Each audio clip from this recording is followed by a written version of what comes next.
I was this close to quitting. You know that feeling, right? You put everything into a video and it still looks flat, lifeless, and honestly, just boring. The gap between the video you have and the video you want is way smaller than you think. It's your colors. In this video, I'm going to show you 3 simple color effects in CapCut that instantly make your edits look clean, intentional, and actually professional. From isolating a single color to changing object colors to sharp, punchy transitions. I'm Agnes, and I'm here to help you master CapCut the easy way. Let's jump in.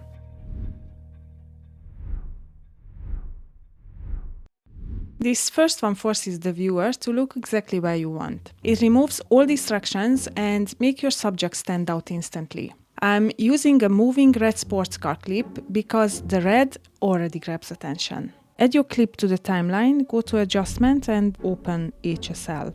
Here's what we are doing.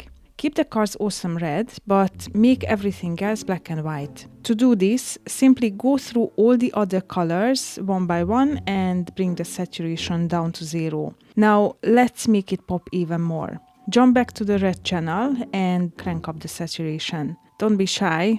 You can push it all the way to 100 to see how it feels. Look at that. For one last pro touch, we'll add some contrast. Go back to the main adjustment menu and find curves. Don't overthink this. We are just going for a simple S curve on both Luma and red. Pull the bottom point down a little and the top point up a little. Make a gentle S. Awesome. That's where it gets that cinematic punch. That's the power of color isolation. The car isn't just in the shot anymore. It is the shot.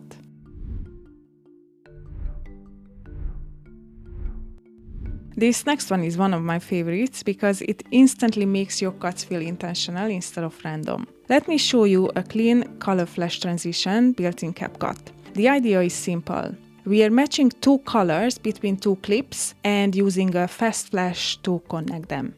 Start by adding 2 clips to your timeline next to each other. I'm using a little image of a yellow sports car on a mountain top as my first clip and the moving red sports car driving along a mountain road as my second. We've instantly got a strong color contrast to work with. Now click on the second clip. At the very beginning, add the keyframe for both scale and position. Then move forward and slightly move in while the car is moving. This just adds a bit of motion and makes the second shot feel more dynamic. To smooth it out, right-click on the second keyframe, go to Show All Presets and choose Cubic Keys. That gives you a much cleaner, more natural movement. Now let's build the transition. Go to Text and add the text layer above your clips. Shorten it so it's only about 4 to 5 frames long and place it exactly where the first clip ends. Delete the default text, press space once and scale it all the way up so it fills the entire screen. Turn on the background, move your playhead a couple of frames into that text layer, choose a color that matches your first clip, in my case that's yellow. Just use the color picker and add your first background keyframe. Then move forward just a tiny bit, no more than 1 frame. And change the color to match your second clip, which is red. That automatically creates your second keyframe. This is what makes simple cuts feel like actual edits. Now enable blend and lower the opacity slightly,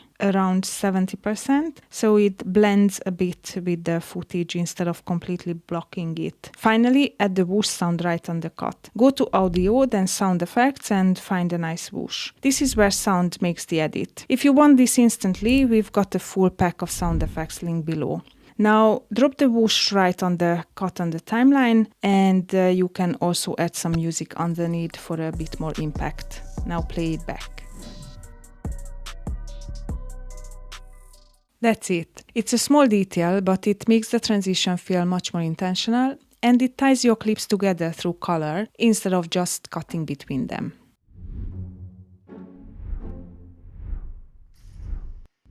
This last one, the color change, lets you completely recolor an object while keeping everything else looking natural. Stay with me on this one because it looks complicated, but it's actually simple once you see it. And once you understand this, you can apply it to anything.